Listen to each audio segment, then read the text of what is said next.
Tony DeFrank, back again.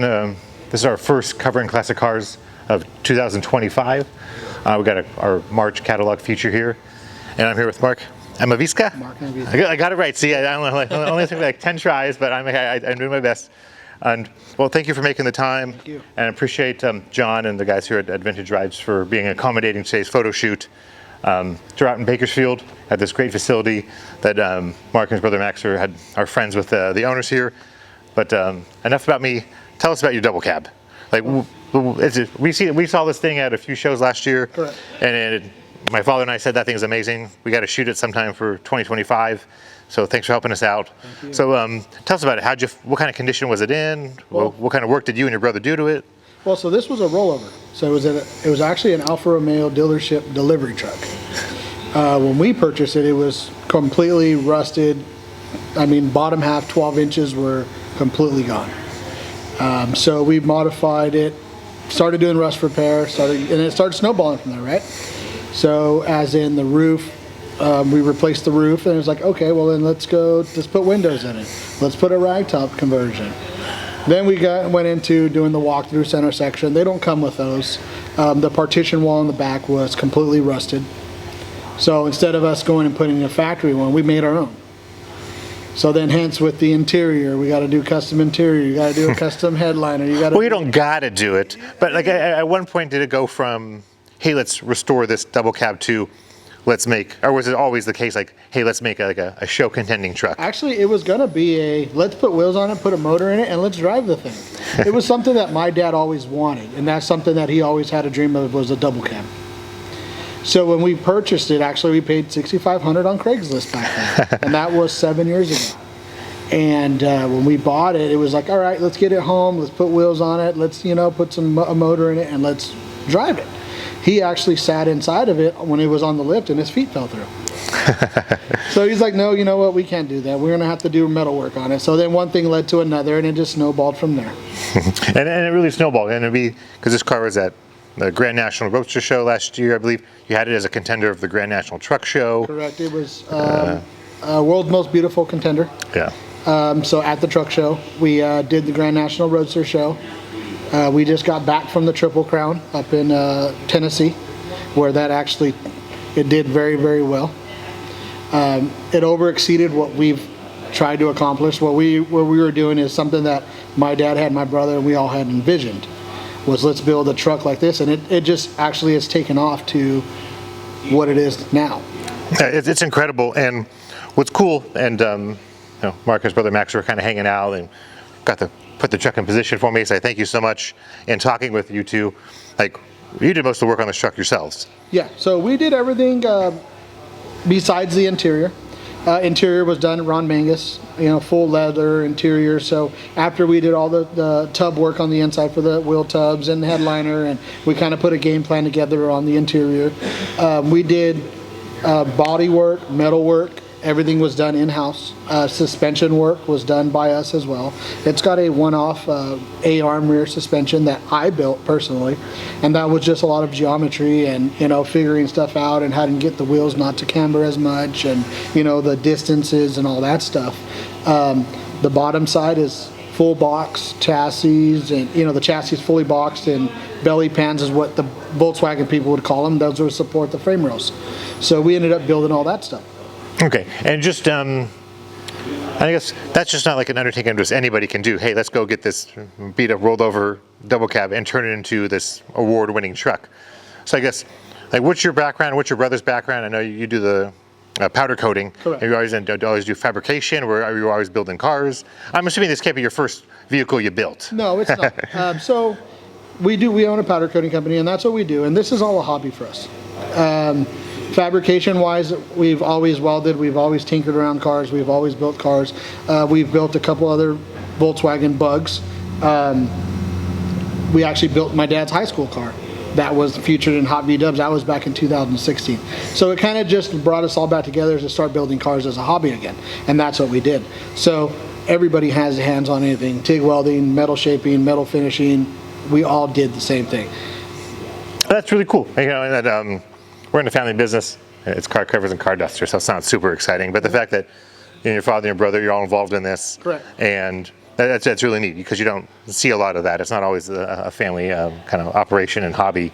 But I feel like this has gone past a hobby now. I think it's turned into a serious operation. It has. It is. You get customers or people that say, "Hey, build me this," or "Hey, can you build that?" And it's like, I would love to say yes to every single one, but we pick and choose what we can put our hands into. We're building a couple right now, and it's turned into that. Let's do it as a business and this and that. But we kind of just, you know what? Let's keep ourselves small. We're not. We have a shop. We have all that stuff, but we do our own stuff. Yeah. Well, as I found, and we've shot a couple of Volkswagens. We've had some VWs in our SEMA show booth. I don't think I found a VW guy or a girl that only has one Volkswagen. It seems like there's one, but then there's like 6 somewhere else. Yep. So there's got to be a few other projects like in the works or other vehicles that are in the collection, right? Correct. So we got, like I said, we got another double cab we're actually building.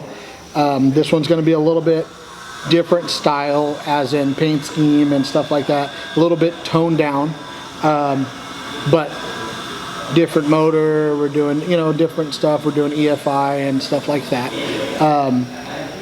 We also got a couple of convertibles, a 50 split convertible, and stuff like that we got in the works. And next one we're going to do is focus on is my mom's car.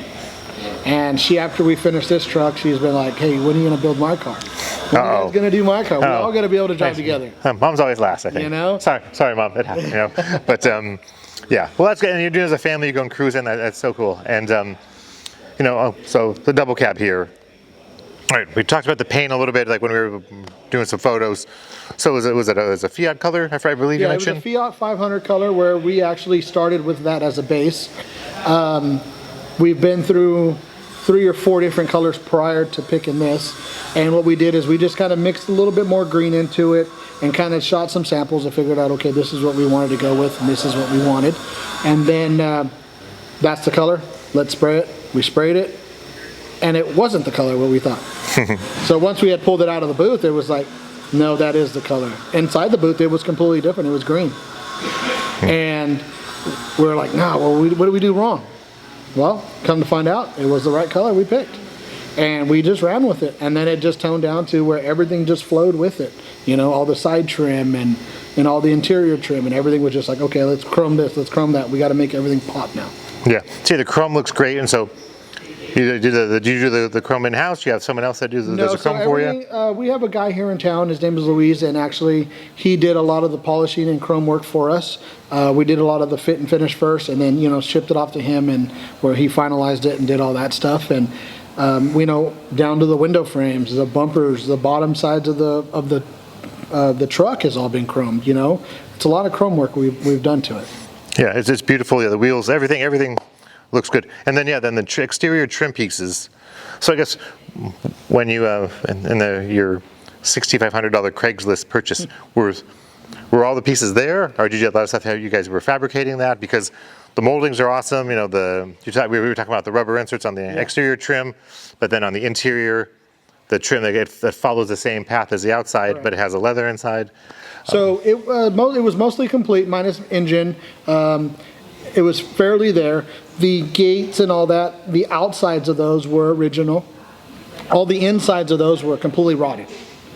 The cargo door, we actually made the whole skin on the cargo door because it was completely rotted. The doors, we've bought another set of used doors.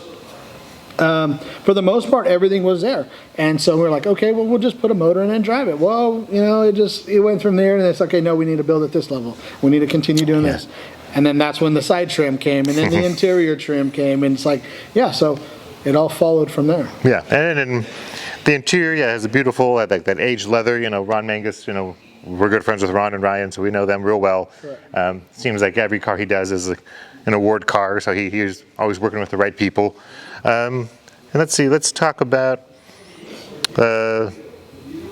and did Ron do the soft top as well? Yeah, so he did. He actually did everything on the interior, the rag top, the headliner, and we were back and forth. Like, okay, let's put this, or hey, let's close the side trim on the inside molding. It was wider, and we narrowed it, and we just went back and forth, and we kind of bounced ideas off each other, and we did the whole one-piece headliner because normally it would take a factory vent up on the roof, and we got rid of that vent to make the headliner smooth. The visors are aluminum, where we made those and wrapped them. The grab handle, those don't come with grab handles. So he made his own grab handle to make it work, and we said, you know what, this is what we want. You know, all the extrications for the door handles were all made. So it was a lot of one-off stuff, and Ronnie and Ryan, I mean, they're awesome guys, and they knew what they had a vision of what they wanted it to look like, and we all collaborated, and it came out to something that exceeded what we needed, what we wanted.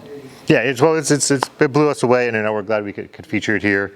And you know, you mentioned it didn't come with a motor. Correct. Well, the motor in there looks pretty clean. so how did you like come across that, or so actually put something together? This is the third motor. Okay. That we had for this truck. So we had envisioned to do a Subaru 2.5 non-aspirated, you know, ported, polished motor. We ordered all the stuff from the UK for the radiator, the shroud, and everything to fit in a bus. We put it in the truck. Well, since the truck has air ride, nothing fit at the bottom. So we had to modify headers, we had to modify all that stuff in the sump, and everything was all on the ground. Okay, let's put that idea aside. So then we went to a Type 1 motor, which is a regular base motor. Let's do some nice big, nope. Now we're at a Type 4 Porsche motor, you know, a little over a small 2-liter 2054 Type 4. It's got a lot of torque, Porsche fan shroud. You know, the transmission's a 388 ring and pinion in it, so it's got a lot of get up and go. It's got long gears in it, which handles a 6-piston calipers, all the wheel wood, and so that's what we stood with. And we just kind of wanted to dress it up a little bit more and put a lot of detail into the motor, and you know, we enclosed all the engine compartments, so it's just the vision of a motor in there. You know, you don't see anything else. No, yeah, and it's beautiful, and I'll do my best to get some shots of everything around the truck, because yeah, you'll notice there, I think our third time around, you noticed there were like even more details on how much work went into this vehicle. Correct. And is there anything else that like you and your family are like really proud of on the truck, or just the entire build process, or something that you're like, that was the coolest thing we did on this double cab, or is there something? Well, I mean, I love the truck and everything that's came out, and my dad is actually, we built this for him. And like I said, he's always wanted something. And so his biggest, what he loves about the truck is the visors and the grab handle on the dash. When we went to go look at the truck at Ron's place, when we went to go pick it up for the interior, the first thing that he looked at was his grab handle. And to make sure that was on there and the way he wanted it done, because it is wrapped in leather and all the, you know, everything goes together. He sat in the back seat and was like, this is how I want it. Everything, you know, all the seats were custom made to fit him. You know, all the foam was pressed to fit what he had envisioned and what he, you know, because he's taller, but he envisioned that's how he wanted it. And that's what he's fond about, is his visors and his grab handle. Everything, hey, everything's good. Whatever, you know, the father wants, you know, make him happy. Now, but you're taking this thing to truck shows. You took this back to the Triple Crown. Correct. So I guess it's his truck. As you guys really enjoy it, or you and Max taking it around? We actually, I do all the transporting, and we take it everywhere, and I go and showcase. He'll either fly in or he'll come up and be, you know, hang out for the weekend and stuff, and my brother will come up. But it's built for him, but it's all of us that we built and collaborated on it, and it was kind of just a family deal for us three, you know, and this is what we would do on the weekends. Saturdays, you know, during the week a little bit after work, we would go and hang out at the shop, and that's what we would go eat breakfast and then hang out on that. And that's what we did. And it actually took us 6 years to build it. And that's the reason why it took us so long, because it wasn't an everyday deal. It's, you know, nowadays, you know, whatever. Yeah. Nothing's on time, nothing's on budget, but as long as you're happy with the finished result, that's the most important thing, that you like, you're proud of what you did. How we wanted it and how he liked, and it's just, I mean, there's stuff that we've bought multiple pieces of. We've done multiple stuff, and now it's like we're done with this truck. Now we're moving on to another one. Now it's like, hey, well, we found this piece, or hey, we have extras of this, or we have doubles of that. So this other build is going to kind of be a different planning and, you know, stuff that we already have and what we purchased along the way for this one, and that'll be for the next build. Well, it's incredible. And then, you know, I saw it at a couple events here on the West Coast. Correct. You know, but then you're going to take it out. You're going to show it again quite a bit in 2025. Yeah, so we're going to hit. We've already done we've done a lot of the hot rod stuff, like Grand Nats and, like I said, the Triple Crown. Triple Crown was a very awesome show. Love that show. It was a far trip for us, but we made it and everything was great. I want to do some kind of Volkswagen shows this year.